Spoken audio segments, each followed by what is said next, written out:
আসসালামু আলাইকুম, আমি ডাক্তার নুসরাত জাহান দৃষ্টি আছি স্কিন ইন্টিমা কেয়ারে। ত্বকের যত্নে মাইক্রোনিডলিং। অনেকে আমাকে প্রশ্ন করে থাকেন, ত্বকের যত্নে কোন পদ্ধতি সবচেয়ে বেশি কার্যকরী? সেক্ষেত্রে মাইক্রোনিডলিং খুবই বিশ্বস্ত একটি পদ্ধতি। ত্বকের যত্নে যে কয়টি পদ্ধতি ব্যবহার করা হয়ে থাকুক না কেন, তার মধ্যে মাইক্রোনিডলিং খুবই কার্যকরী এবং খুবই নিরাপদ। তবে মাইক্রোনিডলিং অবশ্যই একজন দক্ষ চিকিৎসকের তত্ত্বাবধানে গ্রহণ করতে হবে। মাইক্রোনিডলিং ক্ষেত্রে কী হয়ে থাকে? বয়স বৃদ্ধির সাথে সাথে আমাদের ত্বকের স্বাভাবিক যে কোলাজেন রয়েছে এবং ইলাস্টিন রয়েছে, এটা আস্তে আস্তে কমে যেতে থাকে।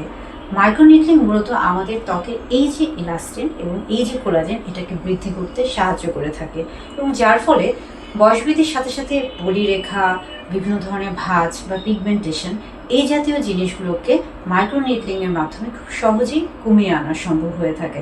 অর্থাৎ মাইক্রোনিডলিং আমাদের ত্বককে সুন্দর করে থাকে, ত্বকের তারুণ্য ফিরিয়ে আনতে সাহায্য করে থাকে এবং সেই সাথে নিজের আত্মবিশ্বাস তৈরিতে সাহায্য করে।